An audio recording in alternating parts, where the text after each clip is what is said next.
Welcome to Theosophical, the Consciousness Transforming Podcast for exceptional 21st century living. Folks, we have a very good show today. Brashhler is back with us, and we're talking about his new piece of work. I can't call it a book because it's not a book, it's a scroll. That's right, you heard me, scroll, like back in the olden days where they pulled the scroll out and they read. He has created a book based on past lives, and in fact, the title is Past Lives, Ancient Wisdom Scrolls. And it's truly a scroll, a beautiful scroll that you scroll from the beginning all the way to the end. And what I discovered about this book, folks, is that it took me back in time. I don't know what past life I visited while I was reading this book, but it took me back in time to when I was reading books on scrolls. It's very interesting. I know you're going to love the topic matter, and do check it out because it's a fun book, a fun way to read the book. Now, the information shared on Get Over It uses intuitive and pragmatic insight to help you shift your consciousness to break through the blocks and release energy that is no longer needed. Yes, we're going to help you let go of the BS that's been holding you back, but you guys know I always ask, are you truly ready to? And by the way, folks, BS is belief system. A bit about me for my new listeners: intuitive since birth. I'm a third generation intuitive with over 3 decades of experience supporting people to break through the blocks along their path. I'm a strategist for personal and professional transformation, revealing cutting-edge information that enables you to prosper and thrive. I spent 25 successful years in corporate America as an executive sales professional, and I am the founder of Healing Visions Ministries and the Northern California Children's Education Network, a 501c3 nonprofit. I provide consultations and healings in all areas of life that heal the mind-body-spirit connection, allowing you to live your very best life. My clients say that I keep it real while providing them with accurate information to assist them along their journey as a spirit living a human existence. But they also say, if you really don't want to know, don't ask Monique. My background includes a doctorate in metaphysics, Reiki master teacher, ordained minister, and clinical hypnotherapist. So whether you are stressed, depressed, or possessed, I can help. To find out more about me and the services I offer, go to my website. That's MoniqueChapman.com. And I invite you to like me on Facebook and LinkedIn. Don't look for me on Twitter because I am no longer there. And if you like the show, folks, subscribe. Give me some stars, okay? Help me and the authors that I represent grow. Now, my guest today, Brashler, who's been with us several times before, is the author of several books on consciousness development, dreams, time travel, ghost, thought power, and energy healing. Previous books include Manifesting, Mysterious Messages from Beyond, Time Shifts, and 7 Secrets of Time Travel. He is a former faculty member at the Omega Institute of Holistic Studies and a former award-winning journalist. He resides in the San Juan Islands off the coast of Washington State. And you can check him out on his Amazon page, and that's amazon.com/Von, V-O-N. Again, amazon.com/Von, or you can go to Facebook at facebook.com/V Brashler. That's V as in Victor, Braschler. Welcome back, Von. Thank you, Monique. Thank you for inviting me back. Hey, it's great to have you back. I absolutely love the concept of the scrolls. Tell our audience, how did it come about? Well, I was speaking to Chris McClure, who's the director of publications for Red Feather at Schiffer Books in Pennsylvania. And I said, we need to come up with a series that introduces people to topics that are based on, the core topics in ancient wisdom tradition. and it would introduce people to these things. And we also need to get away from books. And he said, why? He said, I published books. I said, I know that, Chris, but people are reading less. People don't like to read such long books anymore. People are busy. And I said, we need something different. I said, something shorter, something snappier, newer. And he said, well, we kicked that around for a long time. And he came back with scrolls. It was his idea, scrolls. I said, scrolls, like ancient scrolls. He said, yes. So I started looking for different ways to print scrolls, and I looked at the press's capability, and we could do a thing that was like 15 inches or short, like a sheet fed press, and then we'd roll it up in a tube. And he said, we'll keep working on it. I said, why don't you let your art production staff work on it? Come see what they come up with. And boy, I'm really pleased, because it's two scrolls. There's one that you hold in your left hand, one you hold in your right hand, and you just keep pushing the pages, back and forth from one scroll to the other as you proceed through the text. And it reads left to right. It's very simple, and it works very easily. And there's even a page holder, so you can stop anywhere in the middle of reading and not lose your place. So we have actually come up with 8 of these to start, and we've released now 2. And the first 2, of course, are the past lives, and then we've also released lucid dreams, and there'll be 6 more coming down next year and the year after. Okay, well, be sure to come back when you have them out. Now, folks, I need to tell you that the scrolls are actually wooden. I mean, there's nothing inexpensive about this book at all, except the price. Okay. You really have the feeling of going back in time.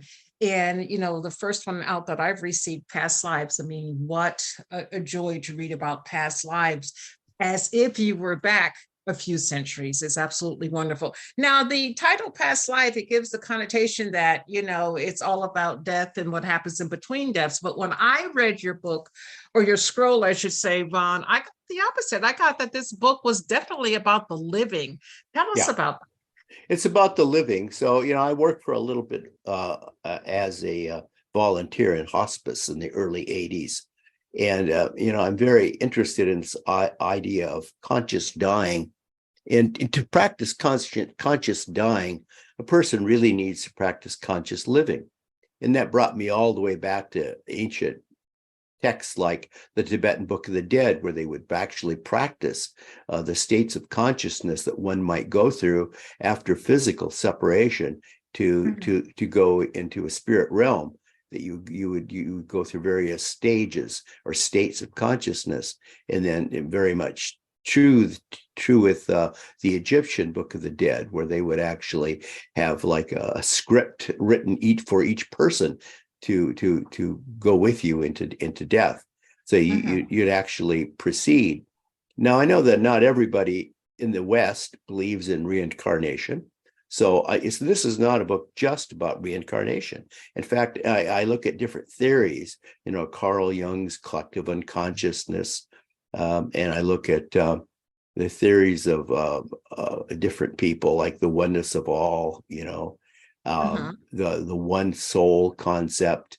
I looked at not past lives, but near-death experience, where people seem to experience a new life.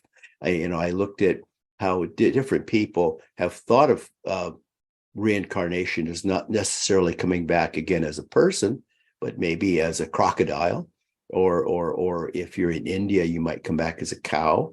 And this is actually globally a fairly constant, popular notion. So not everybody has the same theory of reincarnation, nor does everybody believe in a reincarnation. There are religious people who, based on their traditions, they believe in heaven, or they believe in paradise, or they believe in nirvana, and to them I say, yes, you should think about past lives too, because when you're in paradise, you'll be looking back at your past life, you see. So, but moreover, if you look at the Old and New Testament, just for a moment, there are many references, I think 18, 19 that I found, where they actually do talk about reincarnation as being a true thing. In fact, Jesus was asked by his disciples whether he was the reincarnation of a prophet. It's believed that So this is actually a very ancient way of looking at things, and it's a constant around the world that many people believe in past lives and future lives, in one way or another. Well, it's it's tried and true, time tested, and I think that if different religions can get out of their own way and open up to the energies that are coming into Earth right now, the information that's coming into Earth right now, they would forget about the naysaying on reincarnation in past lives and just open it up, because aren't we all on a timeline continuum, and the past, present, and future is all here at the same time? Absolutely. We're all on the same timeline. We're just standing at different points on the timeline. We're all, as far as spatially and in time too, we're occupying what we commonly call the here and now, but there are multiple points along the space-time continuum, and it loops back on itself. You can go back on this conveyor belt, which is the timeline, and you can go forward in the timeline, but you're always going to progress because it's never ending. It just as our souls are never ending. Yeah, never. It's impossible for the soul or the spirit to ever end, because it is non-physical. In fact, it is pure energy. It's conscious energy, and we think of like all of creation is basically is consciousness or intelligent energy, and so it is with us. Inside each one of us is a spark of light, which we might call our spirit, and along with that comes our soul, and these are eternal things. They're pure energy, and they can move forward or backward in time effortlessly, and through space effortlessly. And at the point of physical separation, they're no longer grounded here, anchored here in a physical body, and they'll move forward always. Always.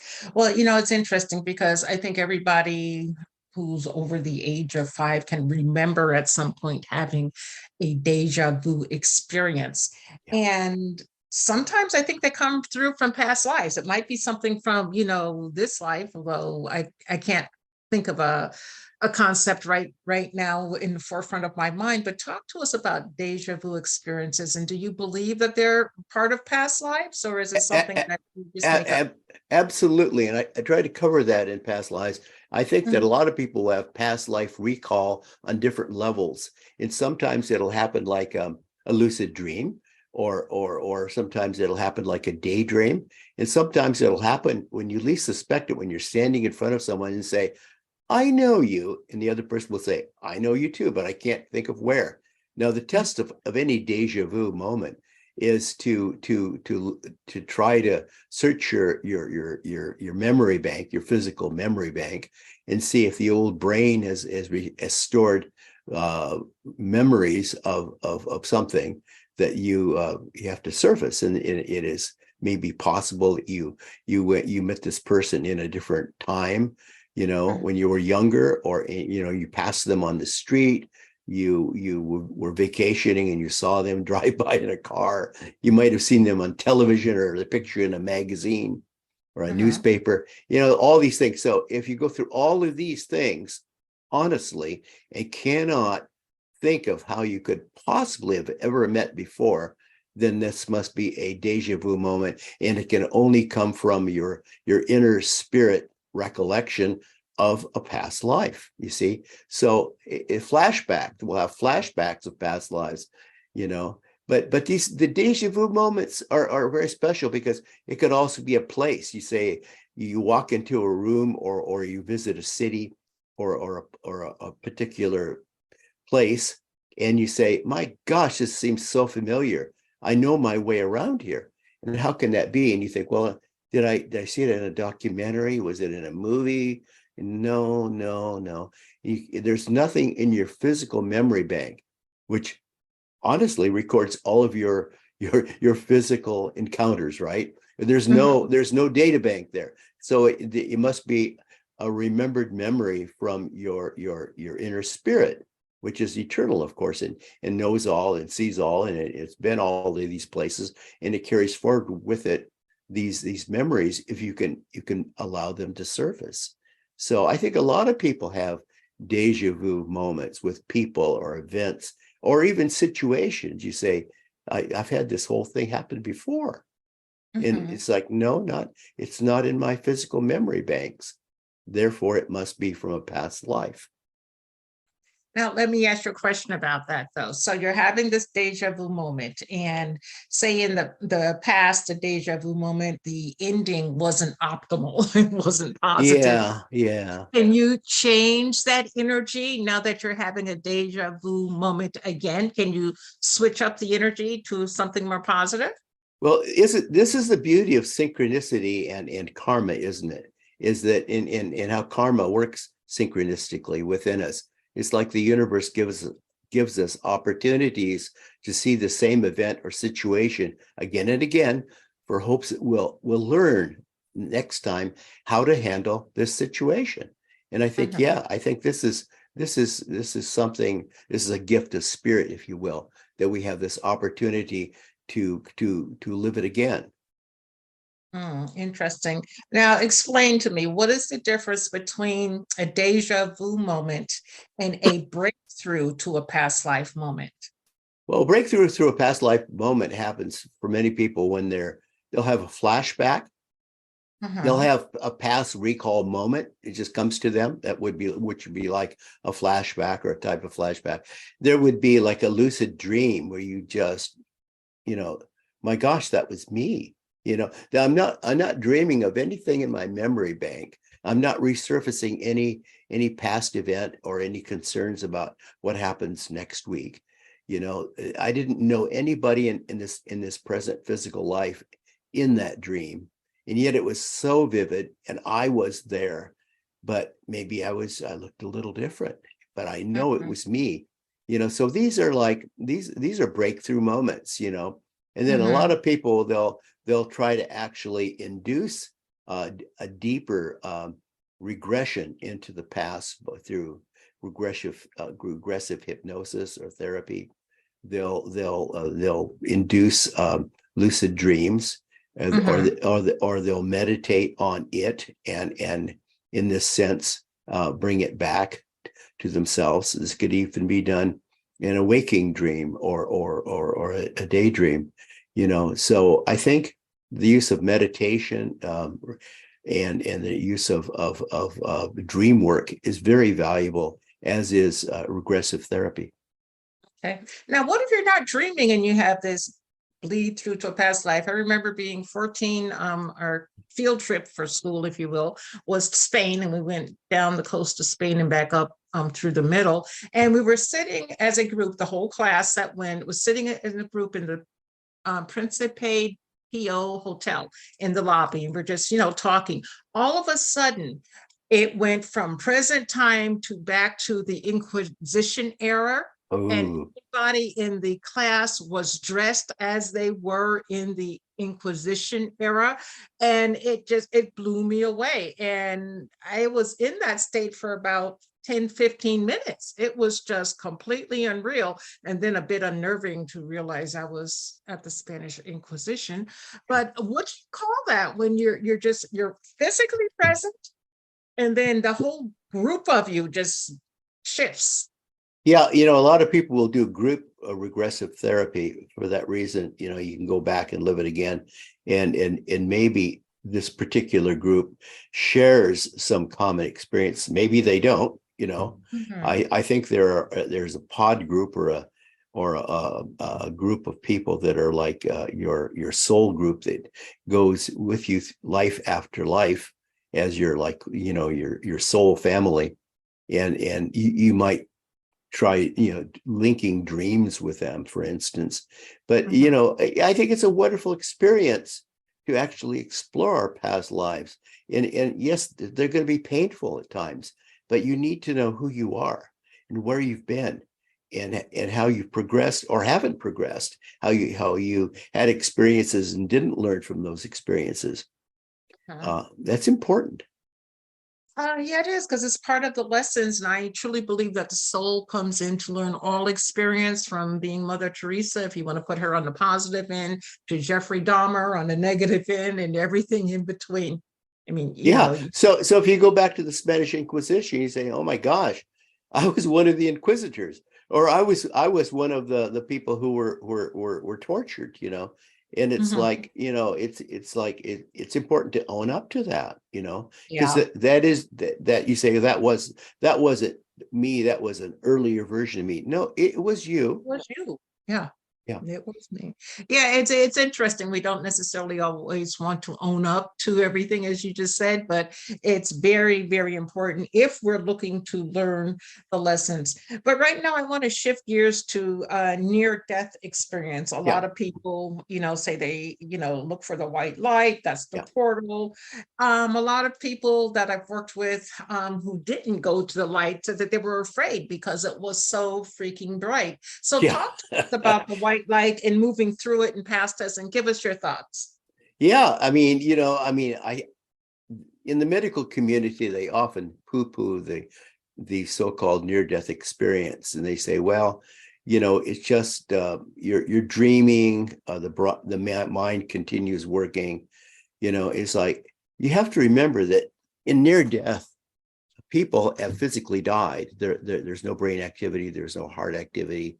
So how are you telling me that you're still having brain activity, right? So so there've been a lot of sharing of these case studies, and a lot of similarities in them, and that they go through a white light, and that they will experience a new life. They'll commonly see at the end of this tunnel of light people they knew, or people they greatly respect and want to see. And it doesn't seem to really matter what your religious orientation may have been. As one researcher in the UK found, Dr. Penny Sartori. I researched her work, and she wrote a wonderful book based on her experience as a critical care nurse of 20 years. And her book is called Wisdom of the Near-Death Experience. And what Penny found was that people would have these experiences where they would walk through the tunnel, and they'd see a life beyond this life, and then some of them would come back and they'd tell their story. And what she found was, to her amazement, it had no bearing on their religious orientation, or their belief or disbelief in reincarnation or continued life, anything. So everybody was having a common experience. It seems to be a universal experience, not based on your religious or spiritual training. So the same was true of, in this country, Dr. Ray Moody. And Dr. Moody did these wonderful experiments and studies with near death. And going into it, apparently, and there's a lot of material, you can find. There's this book, Life After Life.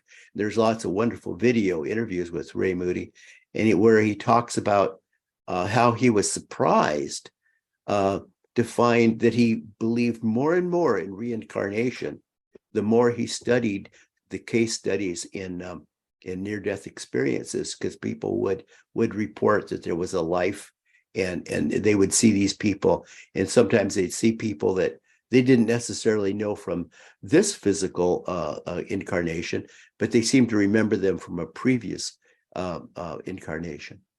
Interesting. So let me ask this question.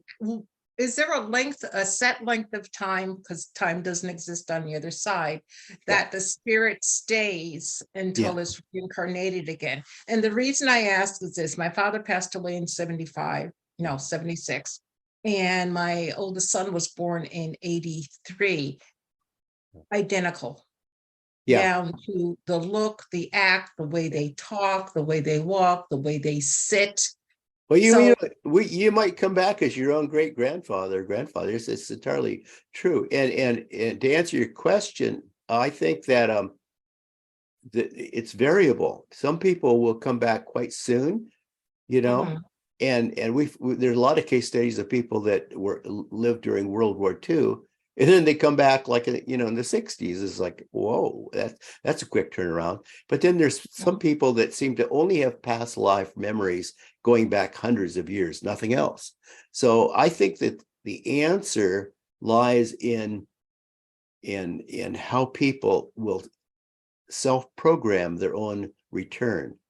I think that people will consciously go through a period of reflection upon physical death, and mhm, in this period between lives, they'll sit around maybe with their soul cluster group, little flecks of light talking to each other, and they'll think about everything that they wanted to accomplish in the past life, and where they fell short, what they forgot, and how they lost their way.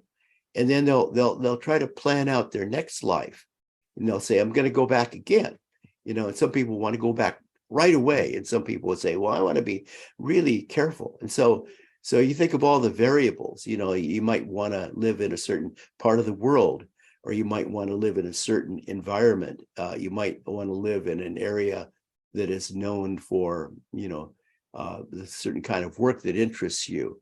People that are, mhm. or you might want to be born into a family of, I don't know, musicians or scientists. You think that's what I want. So some people want to come back with a certain color hair or eyes. So I think that some people are just more selective in coming back. Now you say, well, do you really have that much control of how you come back? I mean, I don't believe that for a moment that you don't have a lot of personal input in how you program your next life. Mhm. I think that we do this. I think that we actually self-select our path, because think of how it works in this life. Okay. I mean, we all walk a path, but we have so many choices in front of us, Uh-huh. and you have to choose your own way. As Krishnamurti often said when he said, true reincarnation is an untrue fact. He said, you have to choose your own path. You have to be your own student. You have to be your own teacher. The truth is a pathless land. I agree. Why do you think, Vaughn, that in the 20s and the 2020s, that people are going back to beliefs of Native Americans, of shamans? I mean, Yeah. we're open now to Vision Quest, where we weren't necessarily open to that before, or what we call the great spirit walking or dream walking. Why is it now that we're Yeah. so open to the past when maybe we weren't, say, even 15 years ago? Oh yeah, I think that's really true, and for good reasons. Well, first of all, you know, many indigenous people seem to have a greater sense of harmony with their environment. There's that. And I'll just drop it out there because it's not really what we're talking about in a sense, but in a way it is.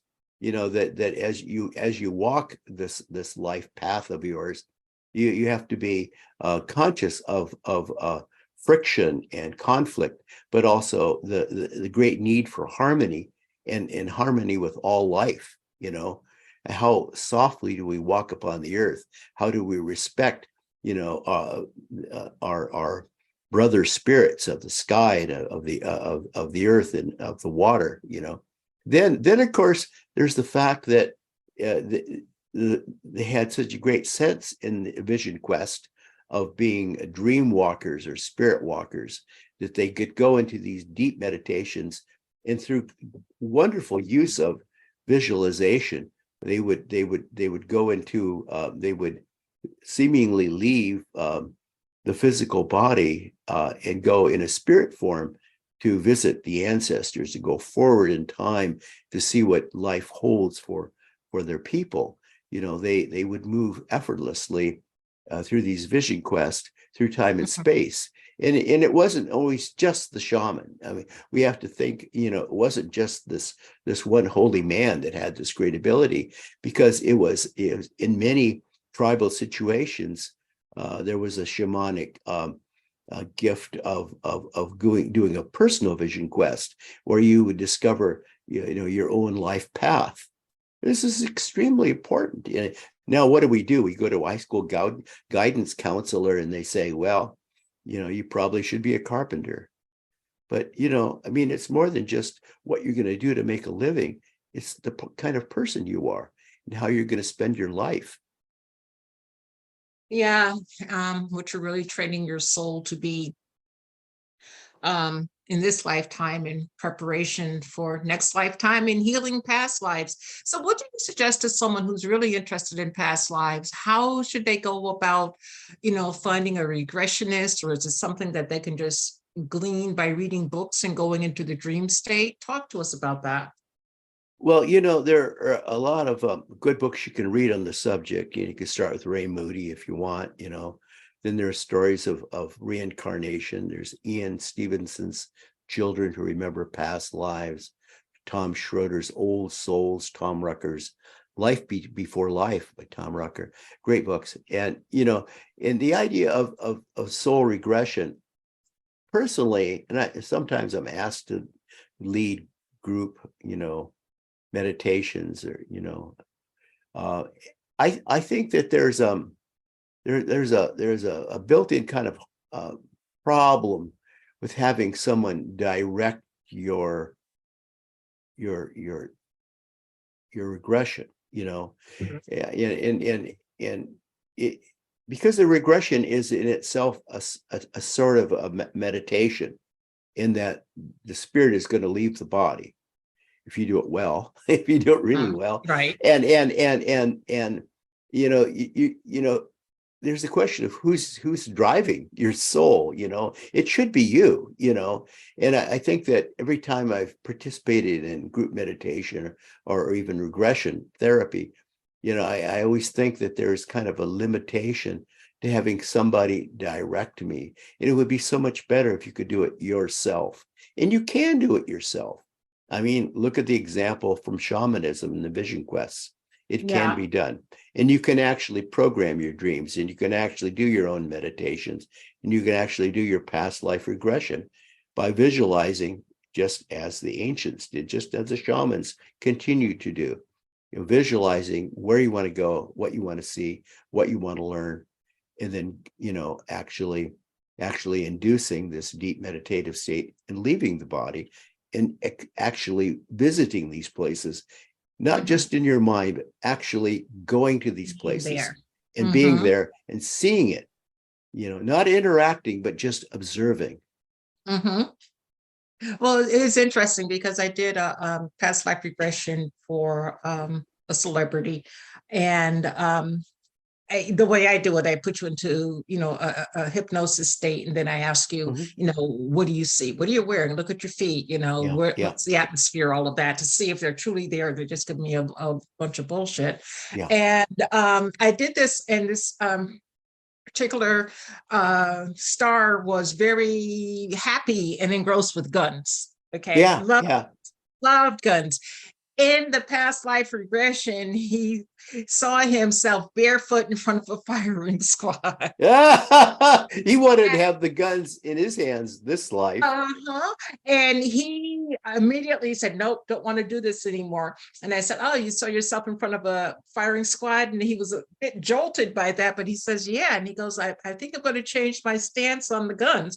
I'm like, well, to each his own. You can do whatever you want to do. So it's really interesting how we can find ourselves in situations that could change our thought process in this particular lifetime. Yeah, and you bring heal us. Oh yeah, and you bring up a good point. A lot of people will have a reluctance or a problem of some sort in doing their own regression, so they need to go to someone who can help them regress. And I think hypnosis is the best way, probably for a lot of people. And then I think after you go through the experience, it's kind of like riding a bike. A person should be able to go back there again. It's just like Mhm. doing a group directed meditation. Somebody leads you through this. You should have a familiarity that you could actually return to that over and over and over. It's like having a lucid dream. You should be able to return to the lucid dream. We don't lose our place. We just become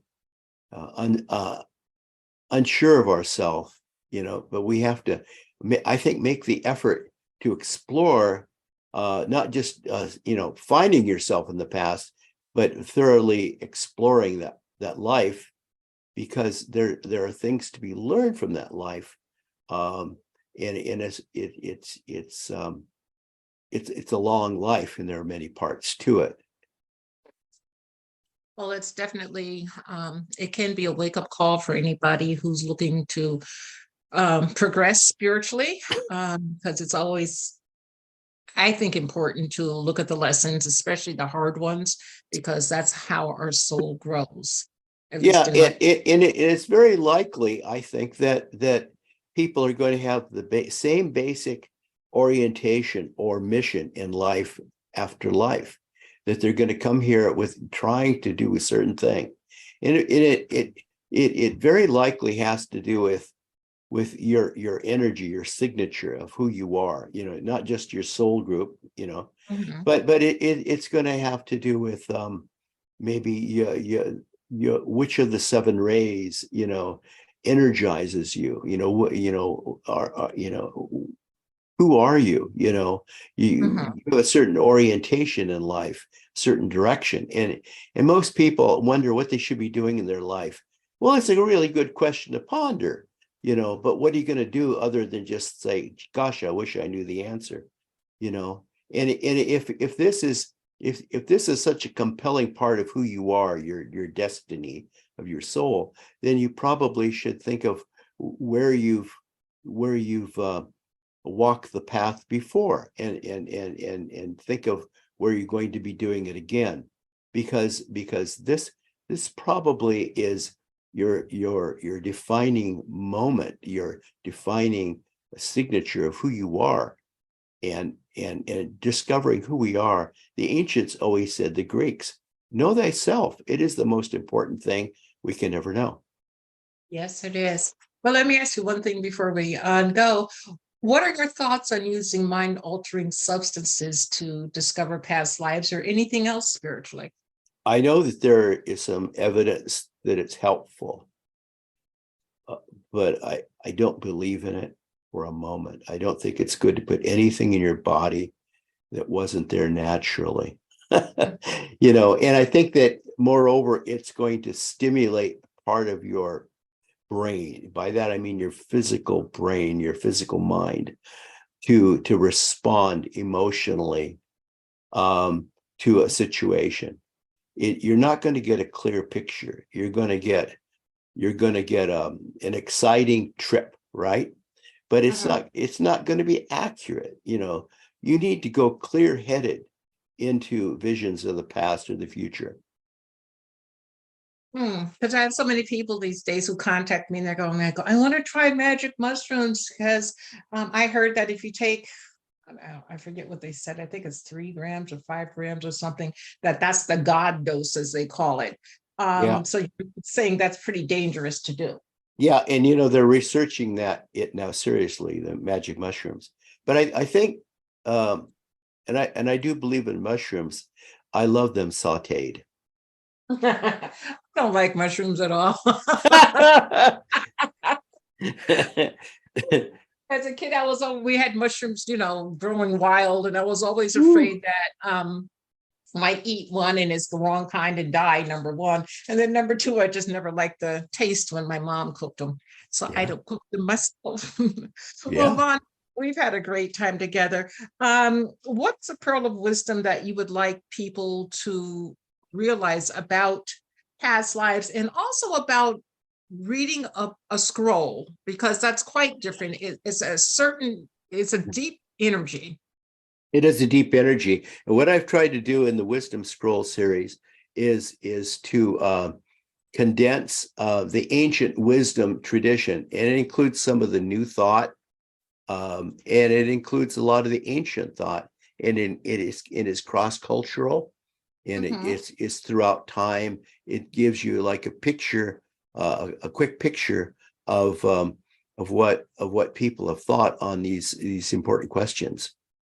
So, I mean, we're gonna do all of these. We're gonna do magical systems, energy healing, amulets, talismans, elementals, nature spirits, magical altars, totems, animal spirits, and I think these are all important topics. So I think it's very important to explore all of these subjects because they help understand who we are, why we're here, and how we fit in the big scheme of things.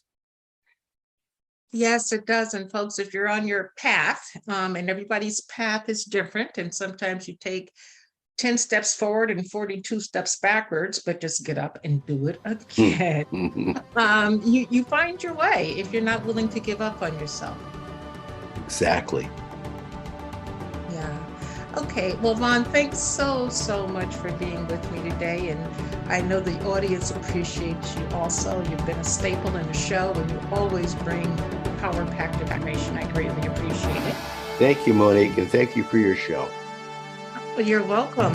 And folks, everyone, please remember that the most important choice that you can make is what you choose to make important. Consider making the masterful choice of reading scrolls. It will do more than just give you scroll knowledge. Abundant blessings, light, and love to all. Agape.